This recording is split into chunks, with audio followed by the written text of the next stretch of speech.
Our next speaker is an expert at closing sets. So again, if you need to stand up, stretch out, go for it. But when I think about what we covered so far was the schedule, right? We talked about coming up with a lot of names, right? We talked about like lists. Here's what I can share with you. Again, like Lindsay mentioned, I think half of her sales happen from a handful of orders. And so when I think about what creates a big push, it is a lot of like lists and a handful of big orders. And so it's like, Churchill has a quote, something along the lines of, you really want to be prepared for the moment when you need to be really at your best. Again, I'm paraphrasing that. And so that's what Henry's going to do. He's going to give you some skills, tools for your toolkit, if you will, to help you close big orders for the opportunities when you're in front of people who are more likely to buy big orders. And you can all get big orders. So pay attention to what Henry has to say. Henry, take it away. All right. So I know we have quite a range of experience here. So I know some people are very new, probably started on Friday, and some people are over 30,000 in sales. So my goal is just for everyone to be able to take something out of this. So with that being said, let's kind of just jump into it. Now, before I even get into the specifics on, how to sell the bigger sets, like Mike said, and like Lindsay, I'm sure said, there are like really important reasons why focusing on sets and even bigger sets for that matter is extremely important. So first off, the customer gets a phenomenal deal. When you're talking about a complete set with steak knives, that's about a $600 discount straight through the company. We don't do anything. That doesn't include any free stuff we give them. And that you just can't beat. You really can't beat that. On top of giving them free stuff, it's a phenomenal deal. And then you go to this signature set with steak knives, it's a $400 deal, or $400 discount. And then the homemaker with table knives is a $200 discount. So disregarding any of the free gifts we're able to give away, the customer gets a phenomenal deal just by getting sets. And I really want to make that clear to everyone, because they don't have to just get individual pieces. The sets is when they're going to really get the best deal possible. Now, in my opinion, sets also offer the best packages of knives. There's a reason why we're a multi-million-dollar company. We know what we're doing. We package these sets reasonably. We don't put random assortment of knives together. They have a intention behind every piece, and the customer needs to know that. And then last but not least, especially when you're closing on homemakers, signatures, and ultimates, this is what I call the kitchen completers. These are the knife sets that long after your commission is gone, that family is still going to have those knife sets. And especially now that I've been here for a few years now, I'm really starting to see that when I talk to those people and I see them in person at events. It makes you feel really good knowing that they're still using the same knives you sold them a few years ago. So, and that's especially important when they have a complete set, signature set, or homemaker, because they're not going to need as many knives filling in the gaps. If they get a like list, they're going to fill in a little bit more over the years. So why not get it all today, is my personal opinion. Now, similar to what Mike was just talking about when it comes to, having a lot of like lists and then a few big orders, I did a quick analysis over my previous orders in the last 2 years, and 13% of my orders were homemakers, signatures, or ultimates. And that 13% of my orders made up half of my CPO. So 30,000 of my CPO came from 13% of my orders, which I think is a very, very important thing to recognize. So when you are in front of those people, the steps I'm about to teach you are really important to have down, because that's going to allow you to close on those larger orders. Now, the first step, I think it kind of goes without saying, is just showing it. Even if you don't have a lot of experience or you're not really comfortable with it in the beginning, you have to show people.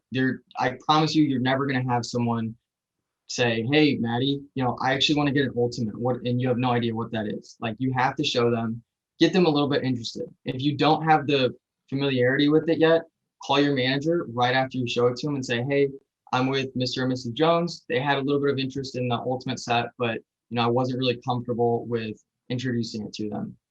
Your manager is going to have a lot of experience. They're going to be able to walk you through and close it for you, or assistant manager, or whoever you're available to call at the time. Now, the second most important thing, in my opinion, is the names and uses. If you introduce something to someone, and especially sets, you really have to be able to convince them that they're going to use every piece, which they are. You don't even have to convince them. And so when you go through, I want to make sure that you understand how to find these names and uses as well, because this is something that I didn't really realize you could do at first. So what I want you all to do at some point is spend like 20, 30, 60 minutes on the Cutco website and go through every single knife. And whenever you click on, so like in this case, I clicked on boning knife. And if you scroll down, you can find the recommended uses for the boning knife. Go to the vegetable knife, go to the 7-inch Santoku, the Hardy slicer, the cheese knife, yada, yada, all those pieces, because that's really when you're going to have that expertise. And if the customer isn't confident that you know what you're talking about, they're not going to feel confident getting it. And one thing that I've heard multiple times through working here is, a confused mind won't buy. And so if they don't know what they're talking or what you're talking about, they're not going to feel comfortable buying something. But if you can sit there and walk them through every single knife that they're going to use in their complete set, I promise you they're going to feel 10 times more comfortable going through that order on that day. Now, step 3 is just going to be introducing it. So the way that I personally introduce the complete set, and there is a little bit of variances between different people's styles, but after slide 21, and I would write this down, after slide 21, I go ahead and I skip straight up to slide 28. So I kind of skip the the accessories and the price comparison, and I go straight into the showing them the rest of the pieces in the complete set. And this is how I do it. I say, okay, so Mr. and Mrs. Jones, the pieces to the left side of my cursor, those are the ones I actually just showed you, and those were in our basic set. But all the pieces to the right of it, this is what we actually discovered that a lot of customers were missing in that basic set, and we really wanted to complete it for them. So that's when we came out with our complete set. And it's going to start off with your Hardy slicer. Now your Hardy slicer, and this is when you start to reference what they know, what they cook, and what the names and uses are for. So this was really, really important when you know all these pieces. So Hardy slicer, you'll be looking at butternut squash, acorn squash, ribs, sweet potatoes, beets, turnips, anything like that. And when you can list off, upwards of 5 to 10 foods for each individual knife, that's going to go a long way, because not every single food is going to stick with someone, but there is going to be that one food that really goes a long way. And I have a cool story about the vegetable knife in a second with that.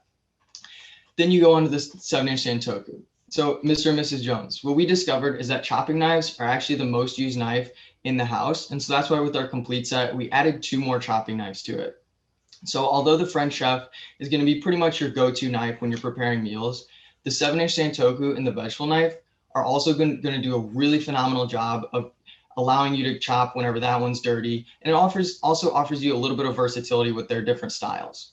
So with the 7-inch Santoku, you see it as a very pointed tip. So if you need to score something, or if you're doing a drag through technique when you're chopping something, it just offers a little bit different of a style. I also know people use this for sushi and carrots, and just sometimes it's a little bit more personal for some people.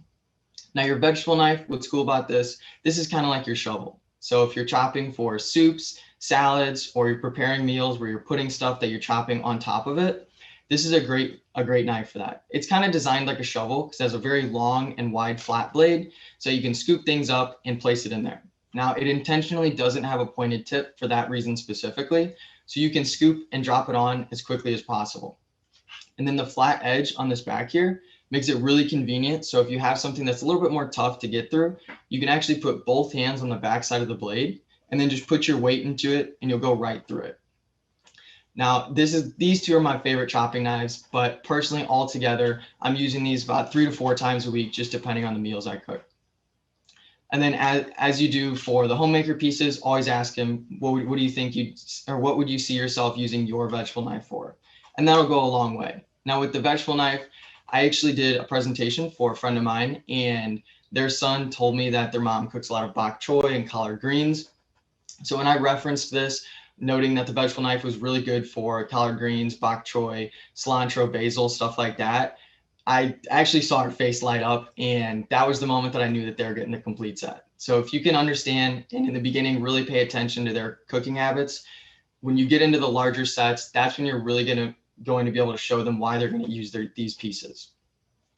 Then you introduce them to the cleaver. Now, what you'll notice is sometimes people get a little apprehensive about the cleaver because they're not sure about it, but you really want to make sure that they know they're going to use it. I'm 20 years old. I live in an apartment and I use this all the time. I use it for either tenderizing chicken breasts. I use it a lot for dicing chicken. I just really prefer the feel of it whenever I'm going through chicken breasts with this. The weight behind it makes it really comfortable for that. I know a lot of families use it for frozen meats, as well as every once in a while I've heard people use it for cracking up coconuts, but I personally have never bought a coconut before. But I know it's great for that. Now, up next, you have your salmon knife. Now, your salmon knife is intentionally very long, slender, and extremely sharp. So as the name says, it's designed for salmon, but it's also really good for all types of fish and melons. So when it comes to fish meat's a little bit more delicate, so you don't want to rip and tear at it. So with the straight edge, it's going to glide a lot better. And it's also very flexible, so it's going to be able to match the contour of the fish, so you save as much meat as possible. Now, when it comes to melons, because the blade is very slender, you're going to experience a lot less friction than if you would have used like a typical chef's knife that I know a lot of people use whenever they cut through melons. So cutting through melons is a lot more easy when you have this because you're just gliding right through, kind of like a lightsaber in my opinion. And then up next, you have your petite slicer. Now your petite slicer is going to be your go-to knife for at the table. It's a lot more manageable than your larger slicer due to the fact that it's smaller, and so you'll be able to pass it around and not have to worry about nicking someone or being really uncomfortable. So it's going to be more for rolls, bagels, and smaller stuff like that at the table, whereas your slicer is going to be designed more for like meal prep and stuff like that. And then to wrap up, in upcoming next is your boning knife. Now, personally, this is actually my number one used knife in the set. I personally cook a ton of chicken, like I said earlier. So when it comes to butterflying chicken breasts and cutting off fats off meats, whether it be with steak, pork loin, ribs, anything like that, this is your go-to raw meat knife. The reason why is similar to the salmon knife. It has a straight edge. So when you're cutting through raw meats, you don't have to worry about ripping and tearing at it. So while the trimmer and the petite carver are designed for more of the cooked meats, because once the muscle fibers tighten up, you want to rip and tear a little bit more. With the boning knife, you want to do a little bit more slicing through. So it's going to feel a lot more comfortable. It's going to be a lot more efficient when you are preparing foods like that.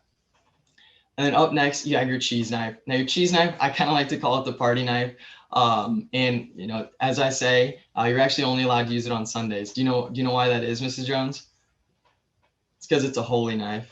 And I know it's cheesy, my bad. But this knife here, it's great for all kinds of soft and sticky foods. So if you're going through tomatoes, potatoes, cheeses, of course. I also know a lot of people use it as like a bar knife, like lemons and limes. It's great if you're having it at a party because whenever you pass it around, none of the food really sticks to it. So if it's going through different cheeses and stuff like that, you're not going to have a lot of cross-contamination with taste and stuff like that. As well as the end of this is designed for softer cheeses. So you can spread that and you can kind of just lay it out on a board. And then what kind of a quirky little thing is this back hole is actually designed as a bottle opener. So it does cover all the bases there. And then you have your 4-inch paring knife. So what we discovered is that the 2 3/4 inch one was great for stuff in the air. We wanted to give people the opportunity to use it for a little bit more stuff that might be used on the cutting board. So if you're cutting through apples, doing some smaller cutting work, this is great for coring bell peppers and stuff of that sorts. Now to wrap up your complete set, you actually have the option for steak knives. So while we do have our table knives that everyone loves, personally, I'm a little bit more of a fan of the steak knife. I think it offers a little bit more versatility. It's about the size of the trimmer. And so if your trimmer or one of your other knives is dirty, you can always grab a steak knife out. And I use these pretty consistently for just quick meal prep, stuff like that, if some of my other knives are dirty. Now you have the option of 12 steak knives or 12 table knives, but you actually can do kind of a mix and match for a little bit of a premium. So I always like to give people that option. So if they have younger kids and they want to prefer using, a few table knives for them, I know it goes a long way. Now, both of these knives do have rounded tips. So if you do have children, I wouldn't be too stressed about them poking each other and stuff like that. And then to complete it all, you have the shears. Everyone loves the shears, and they actually come with a spot in the block. And then you have 3 sizes of cutting boards as well as your knife sharpener here. Now, following that, that's going to be pretty much how I introduce it. It's a little bit slower when you're actually asking people, what pieces are they most interested in and things of that sort. But similar to how you close with the homemaker, you're just going to drop down from there. But following that, I'm going to wrap this up by just showing you the slide order. So you go from slide 28, then you go back to slide 22, introduce them to those pieces, the entertainer pack, the price comparison, and then for the price comparison, I will actually drop in the chat in a second the ultimate closing script that I use, and it pretty much just follows the same order that the homemaker does, so it's not too stressful there. And then if they say no to the ultimate, drop to the signature, homemaker, and so forth. So that is my close on the ultimate, and I hope you guys enjoyed. All right, Henry, that was absolutely fantastic. I've never seen you present. And Henry, when's the last time you did a demo, by the way? Too long. Ballpark. Probably like 2 or 3 months ago, probably at the beginning of the summer. And so that should tell you that's how well you should know it, right? Imagine, giving a speech, right? You're going to know it 2-3 months later if you really rehearse it and you become an expert at it. And that's one of the things I'm sure some of you were like, damn, he's really good. Well, Henry, were you that way before you started selling Cutco? Could you rip off? Of course not, right? Henry spends time getting better, and he spent time getting better at his job. The second place that he did, what he did also really well, Henry, how many demos did you do in your first month selling Cutco? Probably 60 plus, probably around 70 is what I'm thinking. Right. So if you do something 60 times in a month, kind of like a push, right? Henry basically had a push, an SC2 push, but it was in January when he started. He sold 23 grand. Henry, how did it feel to sell 23 grand after 60 demos? Awesome. Right. He made $5,000 in a month, right? A little over 5,000. Who'd be fired up here? Right? Look at the smile on his face, right? It's hard to contain yourself. No, like just thinking about like, yeah, that was an awesome time in my life. That's what I want for all of you. What I want for all of you. And by the way, how much did Henry sell before that? He was at zero. He was at an absolute standstill. He didn't sit down and like brainstorm 200 names and numbers, right, Henry? Like in training, you didn't have 200 names and numbers, right? You probably like scrolled out 50 people or 30 people, and you're like, all right, I'm just going to grind it out, right? And so that's one way of pushing, and you could succeed with that. What I'm trying to do is help you to like just over prepare. My MO in life has been over prepare. I'd rather you be over prepared than under prepared. Right? It just, what it does is it reduces your anxiety about it. There was a baseball player. His name was Randy Johnson. He was a Hall of Fame baseball player. He was 6'7", so he was kind of noted for that, but he was also like an exceptional competitor. And what he would say, he said something in the effect of like, I prepared so much that I felt like I deserved to win. I want you to prepare so much that you deserve to sell what you want to sell for the push. Does everyone get what I'm after? Because what I can tell you, again, Henry, did you spend the cash that you made in that month? Yeah. Yes. But what has stayed with Henry, right? Henry, what would you say has stayed with you? Just the feeling of like accomplishing something you had no idea you could have. Right. The communication skills, right? Yeah, of course. Right. Did people notice that about you? Yeah, definitely. Like I worked at a restaurant, and following working here, it was night and day difference for who I was. And how you see yourself and what you expect of yourself, right? To the point where we were like, Henry, you should run a branch. He was like, all right. He had the confidence, right? If I asked you right now, I said, hey, Timmy, do you want to run an office next year? Or, Lydia, do you want to run an office next year? Or Michael, do you want to run an office, right? That's what I want for you. I want you to walk away from the push a more heightened, like who was sharing earlier. They're not on the screen, but whoever that was that I was role playing, what was it? The dude in your office, Lindsay. What was his name? Corbin, right? Corbin. So it was Corbin, right?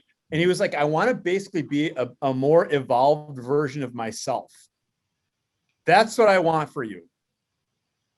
I want you to walk away feeling like I can do whatever I set my mind to, and it might be slower than some people, but I'm going to will victory. That's how I want you to feel. So that way, when you have your dream job out there, or this, this person you want to date, you're just like, I can do this. Right? Or I want to get a 4.0 in school. I can do this.